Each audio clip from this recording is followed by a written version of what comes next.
from Royal Communications Incorporated. Good evening and welcome to King's News Room 45 minutes news about Liberia, Africa, and our one world. Today is Wednesday, February 12th, 2025, and I'm Shema Dia presenting.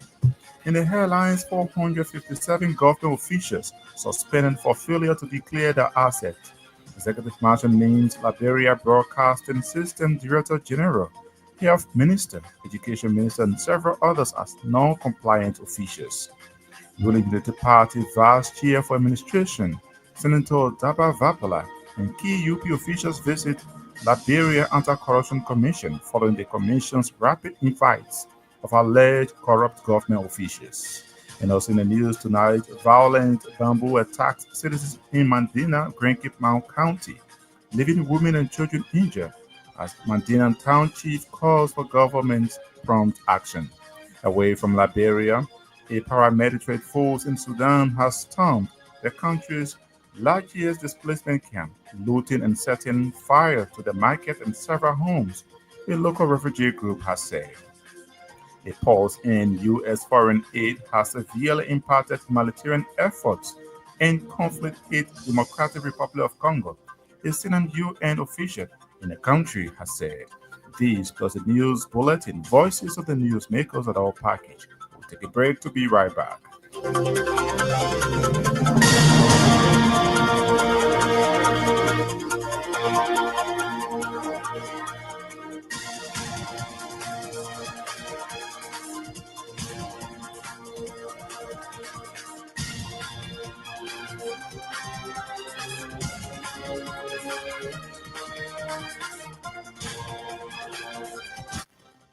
Welcome back. At this juncture, we join Stephen Compton with the news bulletin. President Joseph Boyka has suspended 457 government officials who have failed to declare their assets despite grace period provided then, furthering mounting public outcries for gross violation of the Code of Conduct. On December 27, 2024, President Joseph Boyka issued a directive which granted a 10-day grace period to non-compliant government officials to declare their assets, something that was not adhered to. On Wednesday, a release issued by the executive mansion disclosed that all non-compliant officials have been suspended for a period of 1 month and without pay for failing to declare their assets in the required time frame. Those suspended include Health Minister Dr. Louis Boto, Education Minister Dr. Jaso Jala, Director General of the Liberia Broadcasting System, Eugene Fagon, and acting board chair of the National Oil Company of Liberia, Councilor Gloria Musu Scott. Other Dr. Hassan Content, Ambassador Destiny to the U.S., Sheikh Mustafa Kuyate, Ambassador alleged for Presidential Affairs, Louis Brown, Liberia's permanent ambassador at the United Nations, among many others. According to the Executive Mansion release, those suspended were named in a list submitted by the Liberia Anti-Corruption Commission as non-compliant officials, adding that their suspensions remain active until they submit the necessary asset declarations. The release also noted that the suspension aligns with Article 2, Section 10.2H of the Act to amend Section 5.2 and Section 10.2 of the 2014 Code of Conduct. Early Wednesday, a team of officials of the ruling Unity Party, led by Senator of Grand Cape County, Daba Vapla, visited the Liberia Anti-Corruption Commission to present a communication to the LACC. The members of the delegation were key figures of the Unity Party, including Colonel Kra Togba, Marvin Seafor, Youth Chairperson, and Vice Chairperson for Mobilization, Warwick Bryant. The visit of key officials of the Unity Party government amazed citizens growing concern about corruption among government officials has stirred controversies. Unity Party former Secretary General and Director General of the Liberia Water and Sewer Corporation, Mo Ali, told reporters that the visit was intended to endorse the LACC's recent action in calling on government officials linked to alleged corruption for investigation. It also said that the party wants the LACC to investigate alleged corruptions at the Central Bank of Liberia, the Liberia Telecommunications Authority, National Fishery and Aquaculture Authority, National Road Funds of Liberia, among others.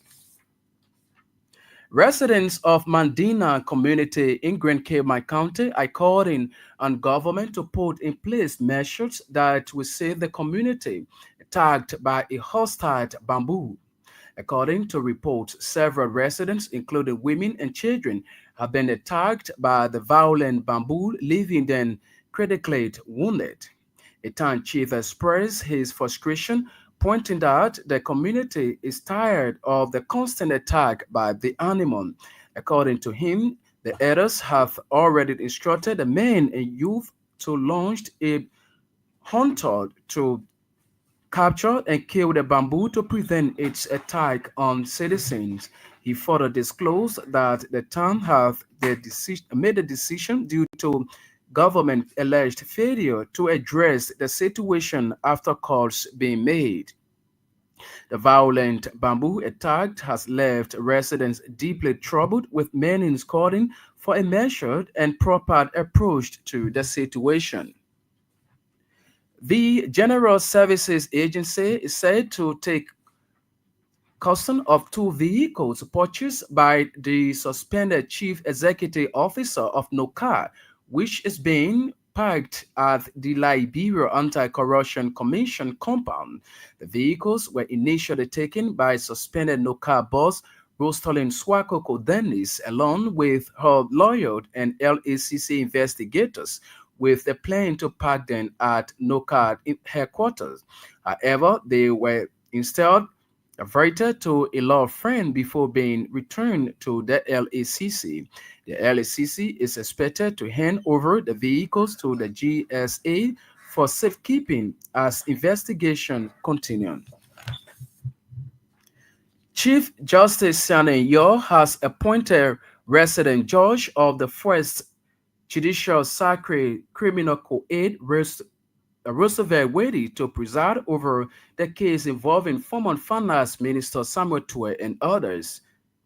Judge Wade's appointment follows the recusal of Judge Dixon Blamwood, resident judge of the First Circuit Criminal Code C, following a mandate from the presiding justice in Chimble, Yamin Beze.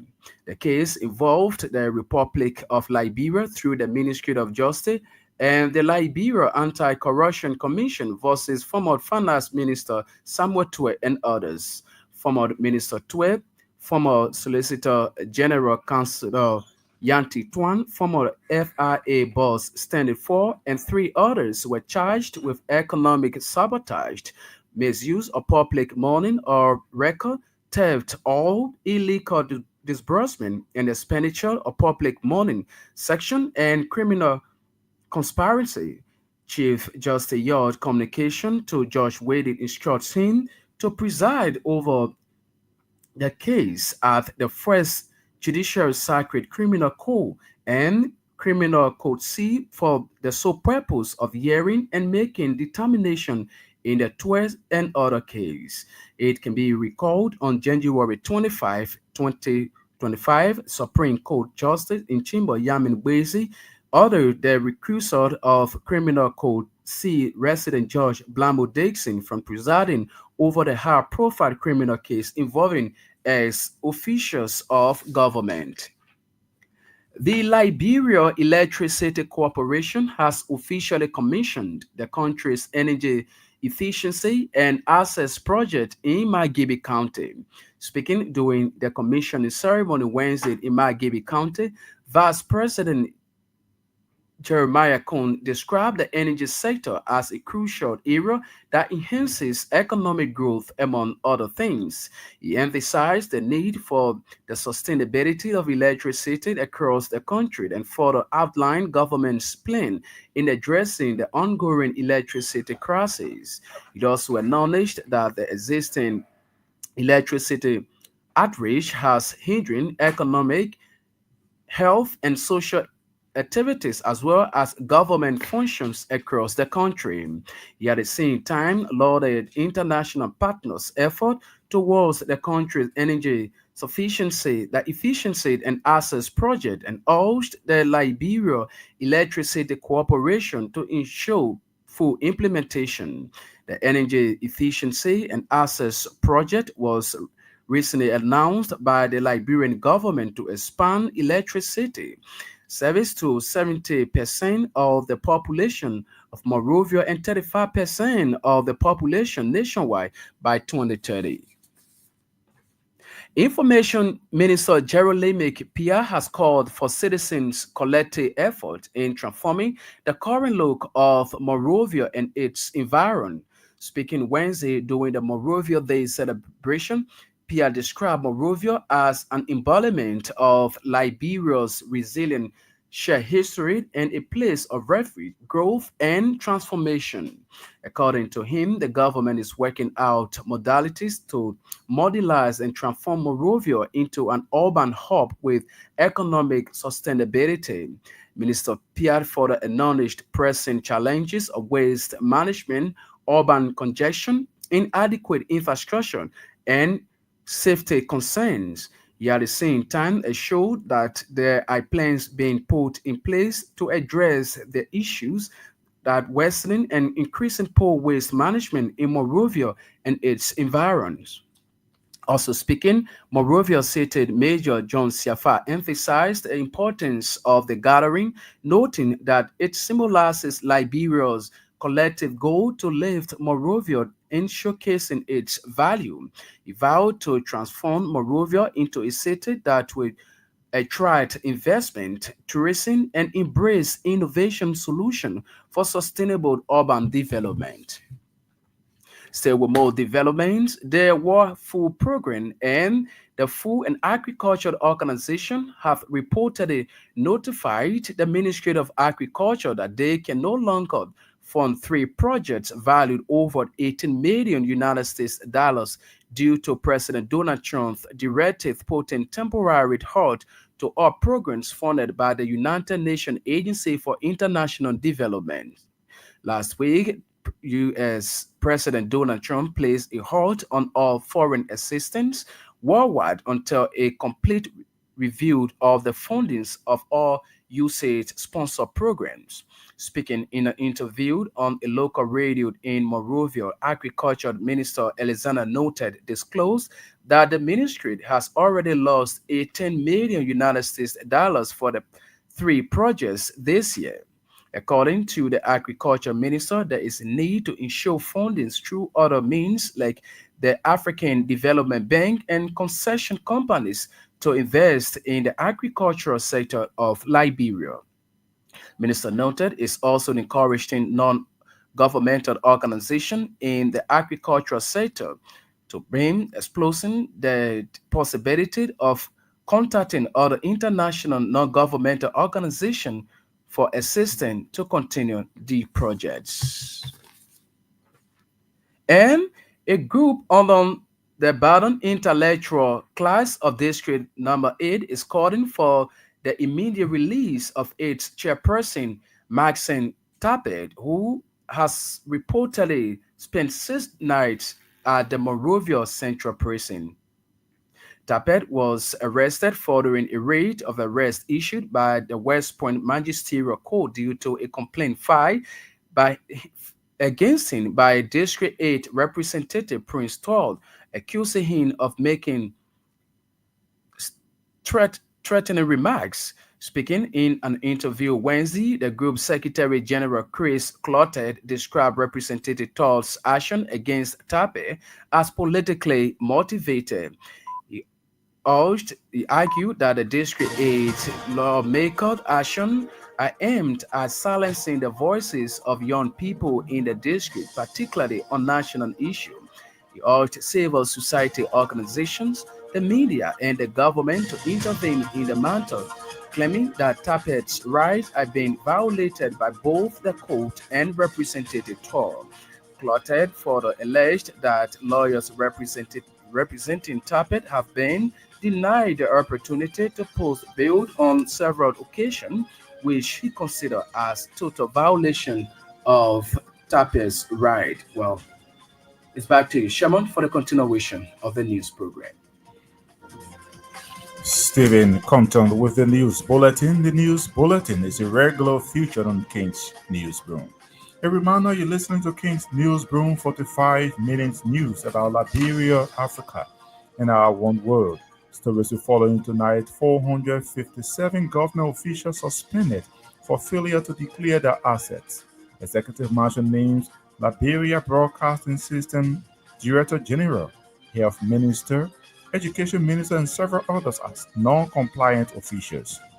Ruling United Party Vice Chair for Administration, Senator Daba Vapala, and key UP officials visit Liberia Anti-Corruption Commission following the Commission's rapid invite of alleged corrupt government officials. And also in the news tonight, violent bamboo attacks citizens in Medina Grand Cape County, leaving several women and children injured as Medina Town Chief calls for government prompt action. Away from Liberia, the paramilitary force in Sudan has stormed the country's largest displacement camp, looting and setting fire to the market and several homes, a local refugee group has said. A pause in U.S. foreign aid has severely impacted humanitarian efforts in conflict-hit Democratic Republic of Congo. A senior UN officials discloses. We take a break to be back with voices of the newsmakers.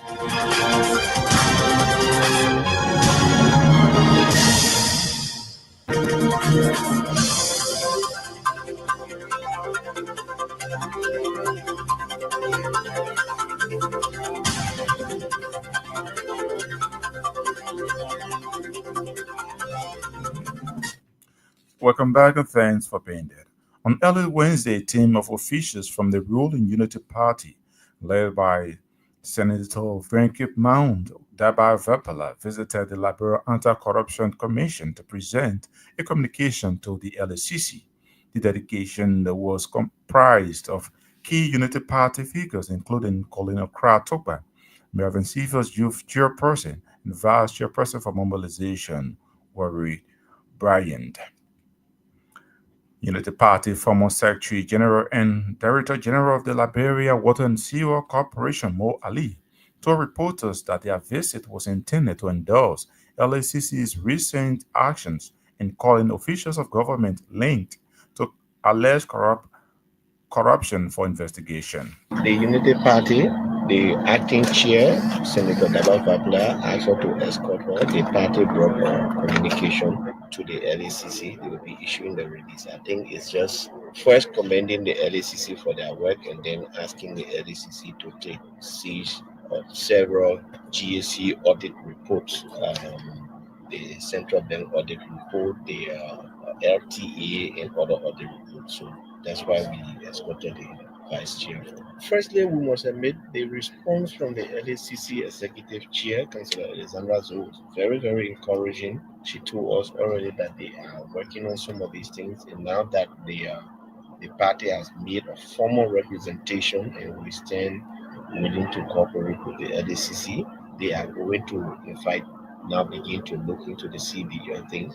They've gone, so they will also look at the LTA thing and the audit reports. And so these are things that make us happy. Remember, we campaign as a party on the mantra of fighting corruption. And so these anti-graft institutions are the ones that we need to work with to give them all of the support that we can in order to strengthen them to fight corruption. Definitely, we will issue the party is going to issue a press statement officially today on that one. So I am not in the secretariat, but I believe The leadership has mandated the Secretariat to issue a press statement about this, and I believe it will be out today. Let me say this quickly. The fact that the UP as a party has brought a communication to the LACC to say, do not spare anyone. There should be no sacred cow. We believe the LACC will work, and the LACC will not have any sacred cow to go across the board. And we don't believe in it as a government. Unity Party former Secretary General and Director General of the Liberia Water and Sewer Corporation, Mo Ali. Residents of Mandinan community in Grand Cape Mount County are calling on government to put in place measures that will save the community from attacks by hostile bamboo. According to reports, several residents, including women and children, have been attacked by the violent bamboo, leaving them critically wounded. A town chief has expressed his frustration, pointing out that the community is tired of the constant attack by the animal. This morning we were about to go do some work in our graveyard. You know, every year we set this day aside to do some dressing for our bereaved people. Okay. I getting ready to go. We got a message that the baboon they came in town again. Wow. And had one of our daughter and took a little child, about 7-year-old, and carried the child in the bush. Wow. So however, they were managed to rescue the child from the baboon, but it wounded the child. So they are already to the Sinja Health Center now. But we told people in the bush to look to get ready to see how that we can get rid of that baboon. Wow. Because today, if we see that baboon, we'll get rid of it. Because government came the last time, FDA came, they say, we shouldn't kill the baboon. We shouldn't harm the baboon. But the baboon, how much our citizen? Wow. And hating them. The other day, he caught one man finger. Cut the finger off. He threw one old lady down. Today, now, I don't hate that leg. And carry that baby in the bush. Okay. And hide the baby too. Okay. So we are really angry about this situation. Government can come in to help. Okay. But we tell them they will just sit down. The FDA post and not taking no they have not done anything. FDA just sitting down. They will call someone and we can't get them. Wow. We can't go in the bush to run behind the baboon. We don't have arms. We can't go in the bush to run behind the baboon. So today now it is very serious. Okay, but I can see you're holding cutlass, even though they say I'm not killing baboon. I told you we're about to go do some work. But when you got to us now, we all just ran on the road to see how best we will get rid of that baboon. So you want to kill the baboon now? We want to kill it today. We see it today. We want to kill it. We see that baboon, we kill it. You kill it? I will kill it. I can see you vest. Yo. Why made you vest so? Because it is charged for the time or for the day. Yes. Wow. Who are you? You introduce yourself. Talk to people. You can read the gene era of Medina. Wow. You see, the issue of baboon have been critical for us. We call FDA. They came here. They gave me a lot of paper. What can people do to us animal? So that fear was in us, but today now, no fear there again. No fear. We kill it. So you're okay today? Anytime we see that baboon, we kill it. Wow. Because the baboon can always enter in the town. So we're searching for it. And you see, let me show that and see it. Wow. Let it shy. Like, you want to see that baboon, we kill it. Residents of Mandina community in Grand Cape Mount County. The Liberia Electricity Corporation has officially commissioned the country's energy efficiency and access project in Magabe County. Speaking during the commissioning ceremony on Wednesday, Vice President Jeremiah Kuhn described the energy sector as a crucial area that enhances economic growth, among other things. He emphasized the need for the sustainability of electricity across the country and further outlined government's plans in addressing the ongoing electricity crisis. When you listen to the radio every morning, our people talk about the bread and butter issue. Bread and butter start with electricity. With electricity, the cost of living can reduce drastically. I'm saying so because today, most of our people go to the market every day and cook every day because they don't have electricity for storage. So you cook today, by tomorrow morning, if you have some food left over, you have to waste them and go back to the market because electricity that provides storage is an issue. If we address availability of electricity, if we can address it, we'll be addressing the bread and butter issue. You can go to the market today, get food, and you can manage that food for the week because when you eat the balance one, you got your little small refrigerator, then keep it there and use the microwave the next morning. Electricity is the foundation of health. No doctor in the hospital will look at the patient and say, from your face, you are suffering from this. You need a diagnostic center to work. It requires electricity. Without electricity, whether somebody gave you a CT scan, MRI, X-ray, they wouldn't function because there is no electricity. Electricity is so important. That's why on the arrest agenda, the E, energy. Vice President Jeremiah Cohn. A reminder you listen to King's Newsroom 45 minutes news about Liberia, Africa, and our one world. Stories are following tonight. 457 government officials suspended for failure to declare their assets. Executive Marshal names Liberia Broadcasting System Director General, Health Minister, Education Minister, and several others as non-compliant officials. Ruling Unity Party Vice Chair for Administration Senator Daba Vapelai and key UP officials visit Liberia Anti-Corruption Commission following the Commission's rapid invites of alleged corrupt government officials. Violent bamboo attacked citizens in Medina and Mount County, leaving women and children injured as Medina Town Chief called for government's prompt action. Away from Liberia, a paramilitary force in Sudan has stormed the country's largest displacement camp, looting and setting fire to the market and several homes, a local refuge group has said. A pause in U.S. foreign aid has severely impacted humanitarian efforts in conflict-hit Democratic Republic of Congo, a senior UN official in the country has said. We took a break to be back with more voices.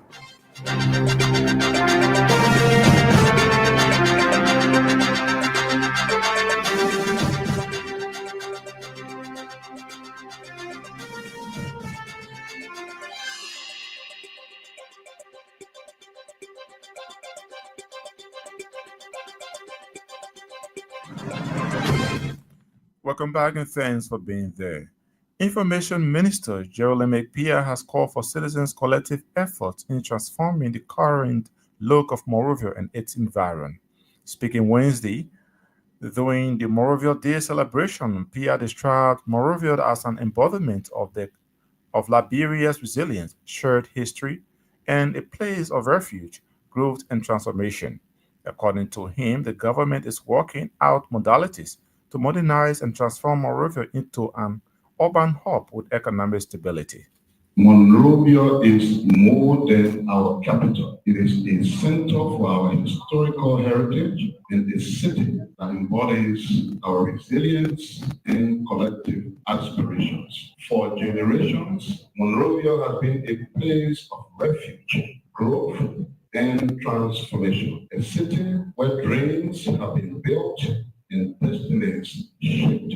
As we honor its storied past, we must also embrace our duty to secure its future. The Monrovia we inherit must not be the Monrovia we leave behind. We must build a cleaner, safer, and more prosperous city for all who call it home. The population of the city is rapidly growing with an estimated size of more than 1.5 million. From just 35,000 inhabitants, this is a wake-up call to adopt strategies and implement plans that will cater to the growing population. We recognize the pressing challenges our great capital faces that include waste management, urban congestion, inadequate infrastructure, and safety concerns. But let me assure you, these challenges are not beyond us. With bold actions, strategic investment, and collective efforts of the government,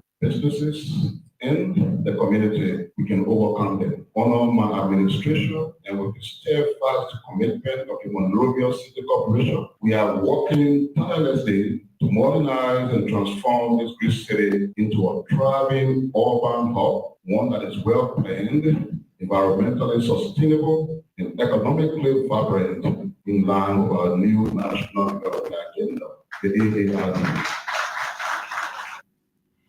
Information Minister Geraldine McPeer. Also speaking, Monrovia City Mayor John Siafa emphasized the importance of the gathering, noting that it symbolizes Liberians' collective goal to lift Monrovia in showcasing its value. He vowed to transform Monrovia into a city that will attract investment, tourism, and embrace innovative solutions for sustainable urban development. This gathering is made even more special by the presence of members of our Monrovia City Council whose support and commitment to Monrovia's progress inspire us all. We deeply appreciate your presence here today. As we embark on this week-long journey, let us celebrate Monrovia Day, establish honor the ordinance that restored Monrovia municipal status in 1970. This day and this week, observed annually on February 16, reminds us of our responsibility to build a city that is vibrant, resilient, and inclusive for all. With that, I once again welcome you all. Let us make Monrovia Week 2025 a meaningful and transformative experience. Thank you. Monrovia City Mayor John Siafa. The World Food Program and the Food and Agriculture Organization have reportedly notified the Ministry of Agriculture that they can no longer fund three projects valued over $18 million United States dollars due to President Donald Trump's directive, putting a temporary halt to all programs funded by the United Nations Agency for International Development. Last week, United States President Donald Trump placed a halt on all foreign assistance worldwide until a complete review of the funding of all USAID-sponsored programs. Speaking in an interview on the local radio, Agriculture Minister Alexandra Nota disclosed that the ministry has already lost $18 million United dollars for the three projects this year. What's happening in the United States has already affected our sector. The agriculture sector was one of the sectors that actually benefited from funding from USAID. When President Trump announced the measures, we tried to do an assessment. We realized that right now we've lost almost $18 million that should have been invested into the agriculture sector this year. Three of the projects that were funded by USAID have notified the beneficiaries that they will not be continuing with them. Even the WFP, the FAO, that were supporting some of our initiatives with support from USAID, have told us that they won't be able to continue with those kind of supports. So what we have tried to do is to look out to other areas. We are looking out there. I think what we can tell our Liberian colleagues in the diaspora is to see how you can look for investment opportunities. Let's try to do investment. The donor support would not be forthcoming anymore as it did in the past. You will see maybe we're taking on a lot of concessional facilities to support the sector. We just got some green light that the IFAD, the International Fund for Agricultural Development, may bring in some support to try to serve as a buffer or replacement for some of the things that we've lost through the user support. Agriculture Minister Alexander Notal. A group under the banner Intellectual Class of District 8 is calling for the immediate release of its chairperson, Maxio Tape, who it says has already spent 6 nights at the Monrovia Central Prison. Tapet was arrested following a writ of arrest issued by the West Point Magisterial Court due to a complaint filed against him by District 8 Representative Prince Todd, accusing him of making terroristic threats. Speaking in an interview Wednesday, the group Secretary General Chris Clonte described Representative Todd's actions against Tape as politically motivated. The intellectual class condemned actions against Marcin Leader Tape by Honorable Prince Aggressive 2, which involved the teaser of Marcin Tape for a social media post that speak volumes for advocacies, bad governance, and evil society, and call on the Liberian government, civil society, media teams, and NGOs to swiftly act in accordance with the Liberian law in giving aid to our brother for justice. The intellectual class, which was founded on January 1st, 2025, on a model that emphasizes affections for our people, speak volume against bad governance, employs good work for the government, civil society, and other working officials within our institute. Provide and promote strategies to enhance economic growth. Contribute to political discussion that will enlarge our district and our country abroad. Following the strength of our institution, enlarging our district and nation to move forward, to receive and invite to honor the peace of God's community. That's the parish street, a program that involved the inaugural ceremony. Such honor brought a political dissatisfaction to Honorable Prince Agrezeto, as he claimed that Chairman Martin Luther Tabet, present being at the program, masterminded disgruntled youth to boo in and to confront him with fierce fight. The honor goes extreme and seen to be liked and to be esteemed. He sent police at the Peace of God's community at 10:30 p.m. to arrest Chairman Martin Luther Tabet. Intellectual class of District 8 Secretary General Chris Clonte. Shalom President Julius Maada has challenged the armed forces of Liberia to uphold democracy and protect the country's legacy, delivering a keynote speech at the 68th anniversary of the Armed Forces of Liberia. The Salian president called to duty and urged the military to remain steadfast as the guardians of Liberia's democratic values and constitutional order. He emphasized the need for the armed forces of Liberia to continuously exercise discipline, professionalism, and unwavering loyalty for Liberia's constitution and citizens. Ladies and gentlemen, I charge you, the gallant men and women of the armed forces of Liberia, to stand firm as guardians of the democratic order, uphold the rule of law, defend the constitutional government, remain above politics, and let your loyalty be to the people, the Constitution, and the democratic institutions that form the foundation of this great nation. History has shown us that when the military aligns with democratic values, nations prosper. When it deviates, society falter. Your commitment to professionalism, respect for human rights, and collaboration with civil institutions will not just strengthen Liberia's democracy, it will set an example for the region and reassure the people of your unwavering dedication to democratic values. Let your service be marked by integrity, patriotism, and unwavering dedication to peace. Be the shield that protects, not the sword that divides.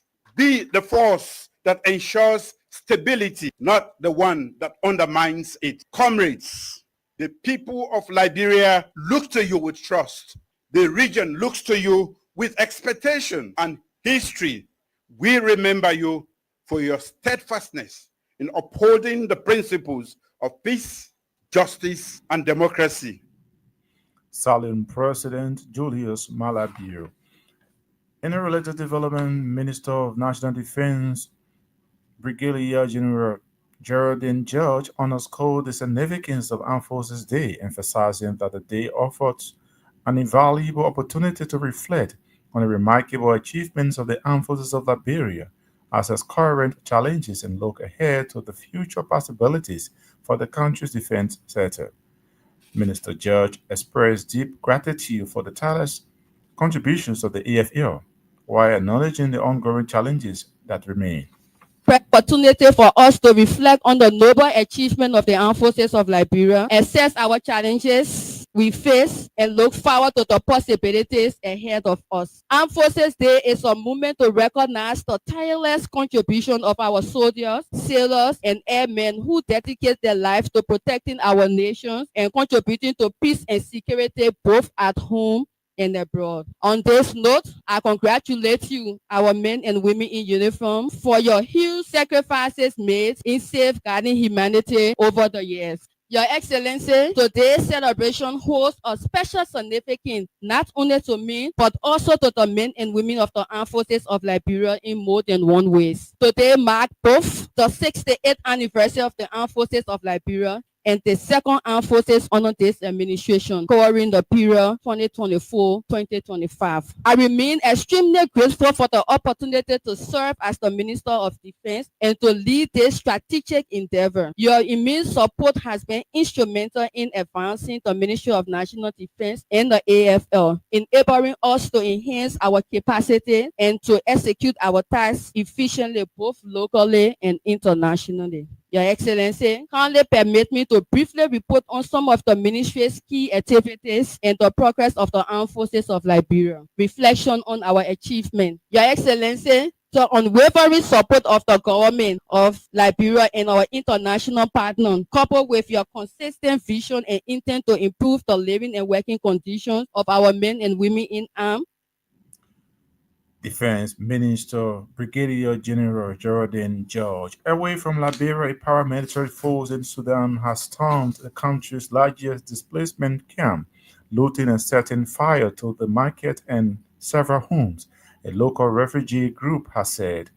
The Zamzam camp in North Darfur has been hit by intense artillery shelling since last year, but this is the first time the Rapid Support Forces has been accused of sending in fighters. An eyewitness told the BBC the situation at the camp was extremely catastrophic and there were many casualties. And a pause in U.S. foreign aid has severely impacted humanitarian efforts in conflict-hit Democratic Republic of Congo. A senior UN official in the country has said. Bruno told reporters that DR Congo was the largest recipient of U.S. humanitarian assistance last year, with 70% of the African countries' aid had come from Washington. U.S. President Donald Trump's decision to pause all international aid was therefore a major source of concern. On that note, that's how we come to the near end of today's edition of King's Newsroom. But before we leave, a quick reminder of stories we followed in the headlines. 457 government officials suspended for failure to declare their assets. Executive Mansion names Liberia Broadcasting System Director General, Health Minister, Education Minister, and several others as non-compliant officials. Ruling Unity Party Vice Chair for Administration, Senator Daba Vapala, and key UP officials visit Liberia Anti-Corruption Commission following the Commission's rapid visit or invites of alleged corrupt government officials. You also heard in the news violent bamboo attacks citizens in Medina Grand Mount County, leaving women and children injured, as Medina Town Chief calls for government prompt action. Away from Liberia, a paramilitary force in Sudan has stormed the country's largest displacement camp, looting and setting fire to the market and several homes, the local refugee group has said. A pause in U.S. foreign aid has severely impacted humanitarian efforts in conflict-hit Democratic Republic of Congo. A senior UN official in the country discloses. Thanks to our reporters, correspondents, and all those who helped in making this edition of King's Newsroom Resources. Stephen Compton brought you the news bulletin. Sam Andrews sat at control and handled the technical aspect of this edition. On behalf of the team, I'm Shem Mondia, our presenter. Thanks for listening and watching.